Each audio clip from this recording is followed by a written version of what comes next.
Hello everyone and welcome back to Monsters of the Mind. As always, I'm your host Mr.G. Today, we're talking about the most famous monster to come out of Egypt. They're the Band-Aid wrapped zombies themselves. Mummies. Mummy means embalmed body, and they were a species, I guess. I mean, they're literally just dead humans, so can they really be considered a species? Seems more like a condition, really, but whatever. They're often depicted as malevolent. They come from Egypt, and they have their roots in Egyptian mythology, but the modern interpretation actually is more European. But mummies come from Egyptian mythology in some spirit, so I'm counting that as their origin. Appearance-wise, mummies are long-deceased humans wrapped in bandages. Historically, mummies have been in many places, with several religions and cultures having different ways of preserving dead bodies and slowing down decay. But the most famous mummies come from Egypt.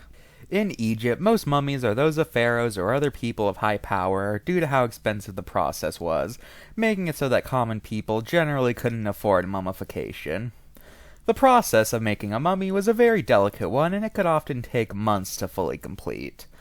The process involved taking someone's brains out through their nose with hooks. Then they cut your stomach open and removed all your other organs and put them in designated jars, with the only organ being left was the heart. They would then stuff the body full of spices before stitching it back up. Then for the next 3 months they would leave the body covered in salt before washing it off and covering the body in linen and resin to make sure that the bandages would stay on. It was then that the mummy would be placed in a coffin and left to rest. Now, as for the monsters known as mummies, the idea of a sentient mummy is one as old as Egypt itself, considering the fact that the Egyptian god of death Osiris was an undead humanoid covered in wraps, so in a way he's like the original sentient mummy. Later on, sentient mummies became popular around the same time archaeologists started exploring the pyramids. Interestingly, and kinda grossly enough, some of the earliest fictional mummies weren't used in a horror context, but rather a romantic one. Yeah, there are a lot of mummy romance novels in the late 1800s, early 1900s. Even famous writers, Bram Stoker, author of Dracula, and Arthur Conan Doyle, writer of Sherlock Holmes, yeah, those guys, even they wrote mummy romance novels. This all changed in 1923 when the tomb of the teenage pharaoh Tutankhamun was discovered, and nearly everyone involved in its discovery died horrible deaths.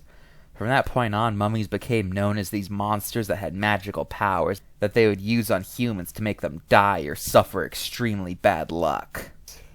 As such, people ended up associating mummies with bad luck. Most infamously is the claim that the Titanic had a mummy on it, which caused it to sink. However, the idea of a mummy curse is something that most scientists don't really take too seriously. For the people who were on the King Tut expedition, most of them ended up dying quite a while after the tomb was open, and their deaths were pretty spaced apart.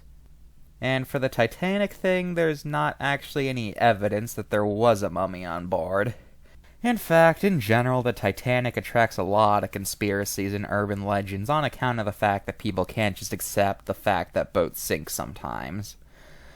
Another thing to point out about mummy curses is that a lot of pyramids had been locked away for so long that it would cause bacteria and deadly mold to start growing in them, so of course going into a tomb would cause death.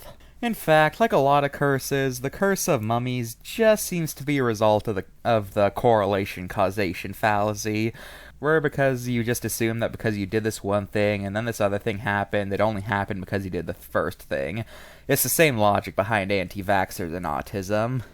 Since most vaccines are first given at ages where kids first start showing signs of autism. Vincent's still not here today, he's still off busy meditating somewhere, so let's move right on to the card.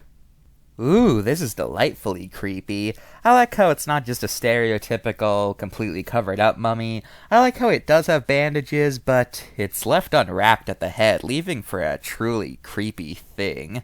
Can't really say anything else here either, though, since mummies are more of an urban legend monster, so there's not really much they could have gotten wrong here.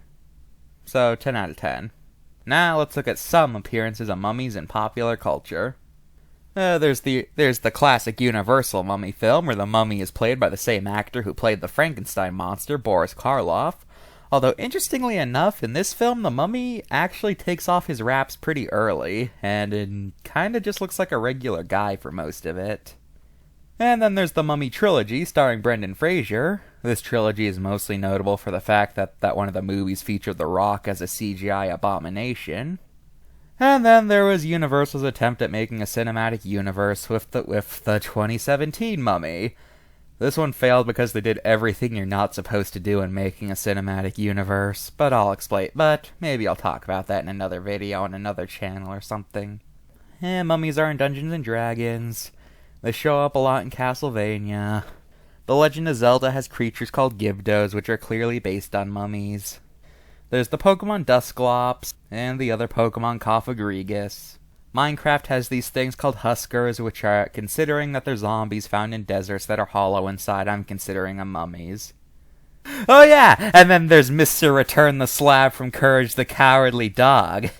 I feel like just by saying that, I just triggered PTSD in all my 2000s kids viewers. You're welcome! That's all for this episode of Monsters of the Mind. Join us next time when we talk about the man made of the stuff up your nose. Oh, that was funny. Bye! Meanwhile,